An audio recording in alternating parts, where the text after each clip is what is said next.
일본의 후쿠시마 사고가 났는데 그 사고 때문에 우리 국민들이 건강 영향이 있을까 없을까? 이거 굉장히들 궁금해 하실 텐데요.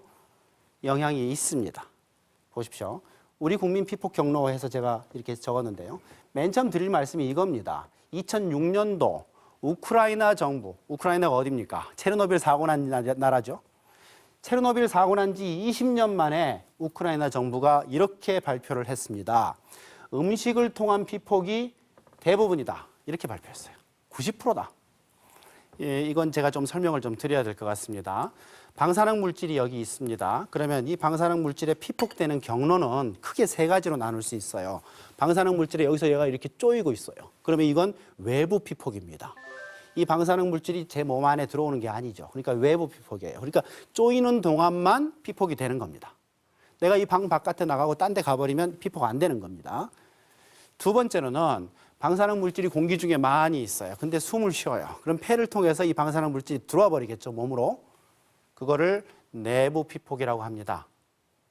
즉, 호흡을 통한 내부 피폭이에요.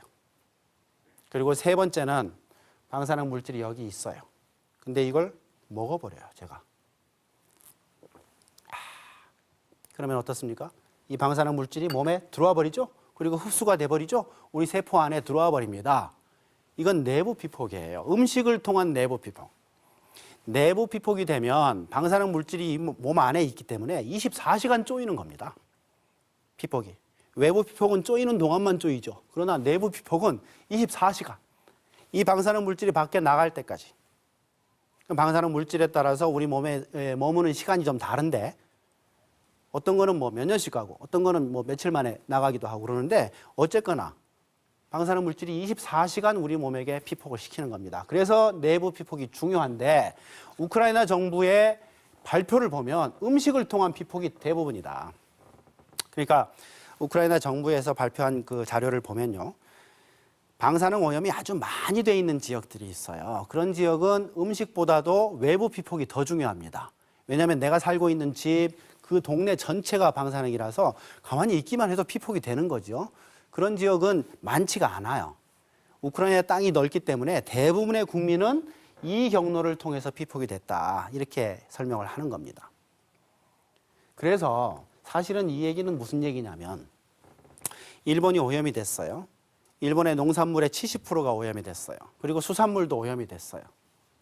그래서 일본 사람들은 지금 음식을 통해서 굉장히 많이 피폭이 되고 있는데 한국에 살면서 물부터 시작해서 모든 걸 일본 것만 먹어요. 그러면 어떻습니까? 일본 사람의 90%를 피폭당하는 겁니다. 그리고 일본에 살면서도 일본 물부터 시작해서 한 방울도 안 먹어. 전부 한국 것만 먹어요. 그러면 일본 사람의 10%만 피폭이 된다. 이런 뜻입니다. 그러니까 어떻습니까? 피폭 경로 중에 음식이 제일 중요하죠. 그렇게 음식이 중요한데 문제는 이겁니다. 일본산 수산물이 거의 그대로 수입되고 있어요. 후쿠시마 핵사고 난 다음에요. 이탈리아 같은 나라, 그 다음에 미국에 있는 몇 개 주는 이미 재작년 3월 달에 사고 나자마자 한 달도 되기 전에 일본산 식품 전면 수입 금지 딱 시킵니다. 그런 나라들은 일본하고 외교 관계에 갈등이 생긴다 하더라도 상관없다. 우리 국민들 보호하겠다. 이렇게 조치를 취한 거죠. 그러나 한국은 어떻습니까? 그런 조치를 전혀 취하지 않아요. 수산물이 그대로 수입됩니다. 이걸 제가 지금 정부한테 대놓고 질문을 했어요. 작년에 3월까지 방사능에 오염된 수산물이 몇 번 들어왔냐? 그리고 그 오염도가 어느 정도 범위에 있냐? 그리고 그것들이 몇 킬로씩, 몇 톤씩 들어왔냐? 이렇게 물어본 겁니다. 그래서 정부로부터 제가 받은 답변을 보니까 3월까지 50회, 6월까지 또 물어봤어요. 6월까지 또 50회, 한 100회 정도예요. 1년에 한 200회 정도가 되겠죠, 그러면? 그것들을 다 더해봤더니 2,500톤이 돼요.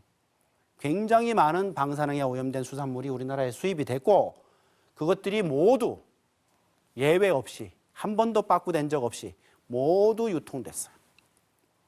국민들 입속에 다 들어간 겁니다. 왜? 이 오염도가 0.5에서 25 베크렐 수준이에요. 킬로그램당. 근데 우리나라 기준치가 100 베크렐이에요. 일본에서 아무리 오염이 많이 된, 가장 많이 오염된 게 25베크렐인데 기준치가 100베크렐. 100베크렐 기준치의 4분의 1밖에 안 돼요. 그러니까 어때요? 기준치 이하라서 안전하다. 그리고 다 유통시킨 겁니다. 굉장히 큰 문제예요. 저는 이거 도저히 인정할 수가 없습니다. 말이 안 돼요. 이 기준치 너무 높은 겁니다. 참고로 말씀드리면요. 10베크렐, 킬로그램당 10베크렐이 넘으면 방사성 폐기물로 관리해야 돼요. 그 기준에 10배까지 먹어도 된다? 이거 인정할 수 있습니까? 저는 도저히 이거 인정할 수가 없어요.